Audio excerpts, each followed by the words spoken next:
There can be no friendship without confidence, and no confidence without integrity. Samuel Johnson. All right, that's all we taught have for you this week, guys. Take that, learn from it. Absolutely. Do you like Neil Young? Oh, sorry. We will get back to Neil Young here. Morning, guys. Welcome to the Unrivaled Potential Podcast. I'm your host, Mike Pomeroy, here with co-host Ryan McKee. Welcome. Thanks for joining us. And this morning we're going to dive back into 7 habits of highly effective people, and just some of these things continuing on from last week about changing the old habits. You know, if you want something different to happen in your life, then you have to change some things. Else you just keep doing the same cycles over and over again, and it's never comfortable to have change. But a lot of these things you can do in the quiet and comfort of your own home. So we'll move right in. Anyway, back so talking about somehow we got distracted talking about Neil Young, but would you ask me? Do I like Neil Young? Yeah, Yeah, I or do. at least his music. Yeah, As a guy, he's a total jerk, but yeah. I never met him. no. Well, Neil and I go way back. Yeah, Harvest Moon. He's got that song, Harvest Moon. It's probably one of my favorite songs. Uh, so my dad always walks around saying "Shine on, Harvest Moon," and that's the only way I'd ever heard the song. Was him singing it. And one time I finally heard Harvest Moon on the radio, and I was like, doesn't sound anything like how my dad sings it. I was like, that doesn't even sound like the same song. It's a different song. Well, yeah. It's, anyway, Oh, yeah. he he just doesn't. I don't know if he doesn't have the ear for it or what. There's a few songs like that where I knew him, 30 years growing up hearing it from him singing it, and then you hear the real version, you're like, Oh, are yeah. we listening to the same song here? Yeah, I do the same thing. I'm sure. Add my own lyrics and stuff. My parents used to sing Sonny and Cher and stuff like that. And while we were playing cards, they'd always have the same 3 songs that they would quote. Then you hear them and you're like, Oh, that's what it's yeah. supposed to sound like. And when we were playing cards, Dad'd be like, "I got you, Mom," and because Dad and I would play spades on a team, and Mm-hmm. my sister and my mom would be on a different team, and she's like, "I got you, babe, do do do do do." Nice. Good memories. Good times. Good times. Yeah, You talking about changing things and just by changing little habits, and you know what you're talking about is you you get the same results over and over again, and you don't change anything. Well, that's the definition of insanity. yeah, yeah. The definition of insanity, but then so that especially for listeners and just talking about ourselves too, you don't recognize it. Oh yeah. Either unless it's pointed out or you sit down and think about it, right? Mm-hmm. Because you're just like, well, this is how things work. Fish don't know they're wet. Yeah, and it as you're talking out loud, it makes sense. Like, yeah, why would you do the same thing over and over again? That's retarded. And then even going back to, you know, human nature for thousands of years, right? I mean, the Israelites got stuck in the desert for 40 years, just stuck doing the same cycle. And if you don't change the daily habits, and then parts of yourself that you need to, if they're not pointed out to you, if you don't recognize them, if you don't have good friends in your life that tell you you're just awesome the way you are, then we fall into this like this is just who I am, Mm. and then nothing ever changes. Just like I was talking about earlier about changing tactics, it was just sheer stubbornness of avoiding a certain level of hurt in myself that sure I recognized it, I guess, if I sat down and thought about it, but Mm. and it's like, well, how bad do I want it?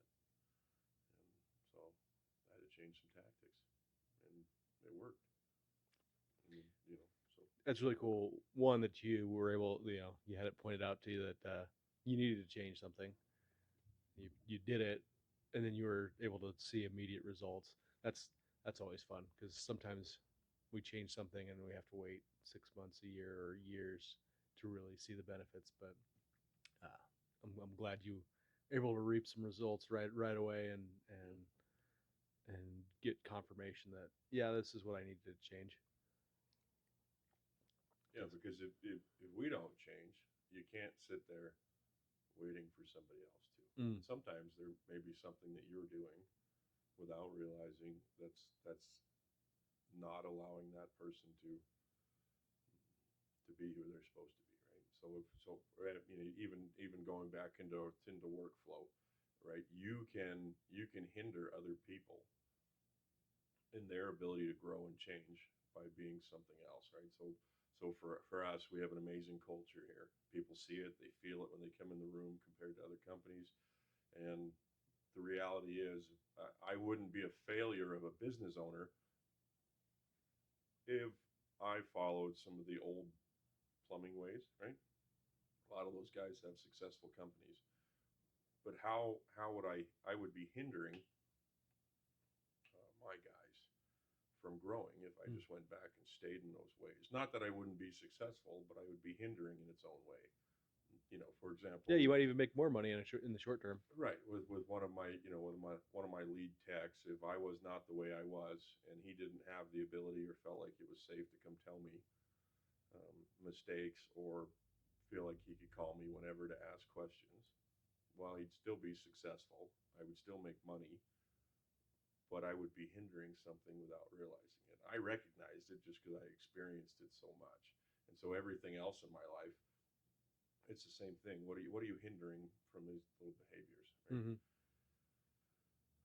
That's where sometimes good is the enemy of great, right? You Yeah. can have a good company and make good money and keep trucking along.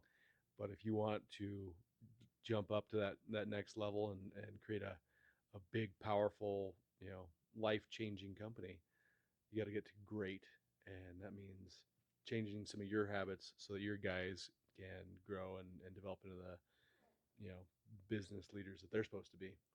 Yeah.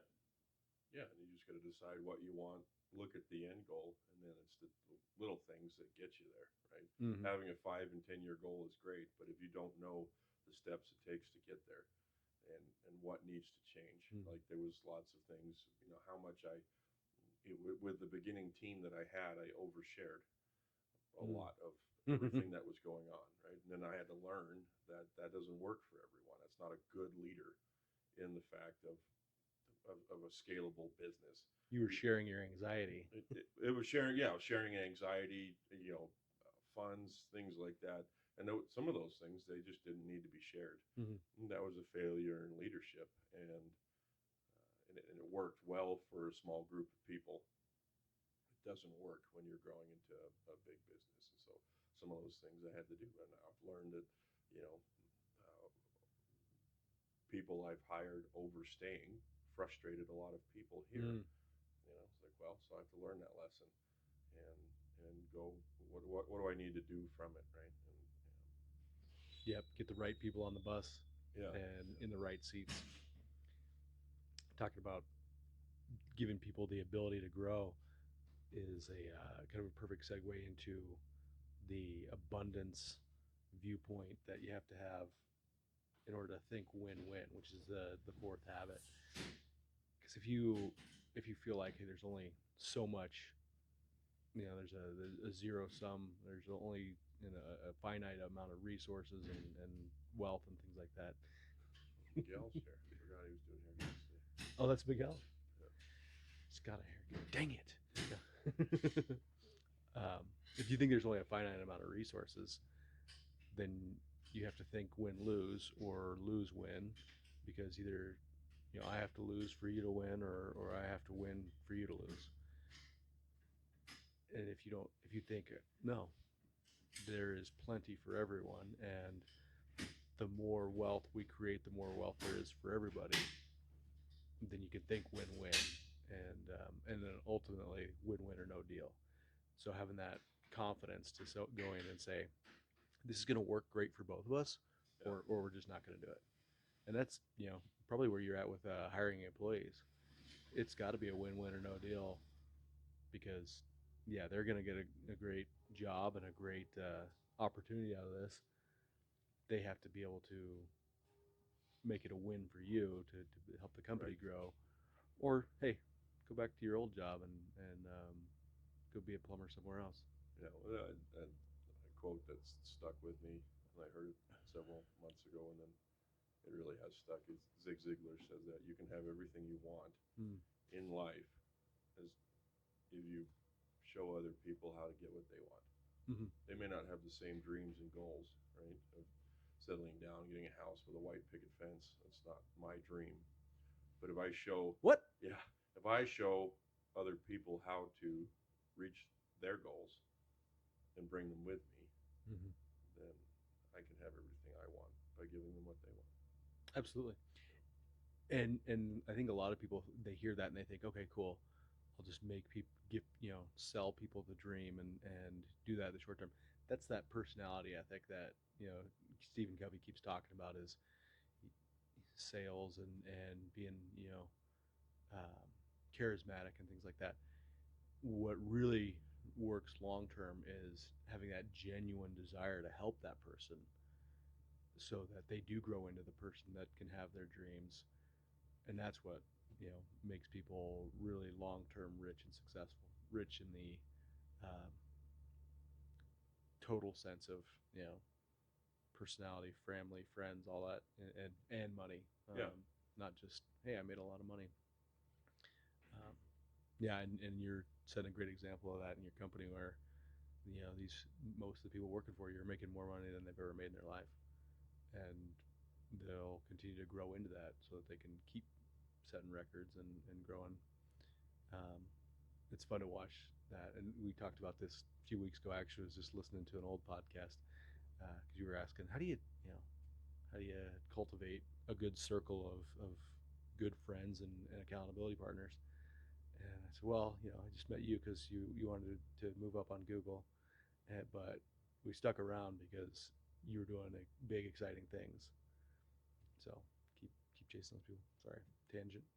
no, no, it was the same thing. You know, it's the intentional changes, and what I knew I needed in my life, right? And we went from talking a couple times a week to pretty much every day, right? And some of that was intentional, some of it was business, but you know, it wasn't really accidental, right? Nothing's an accident. So, right, yeah. Freud, there are no accidents. Oh, I don't know much about him.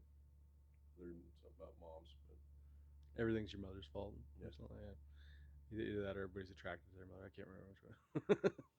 yeah, We don't need to go yeah. Probably not. A little deep, there. a little deep. All right, you ready to go get your haircut? Yeah, yeah, probably should. All right, we'll see you guys next Thursday. Thanks for tuning in. Like, share, subscribe to the Unrivaled Potential Podcast. Mike Yeah. Pomeroy, Ryan McKee. We'll see you next week.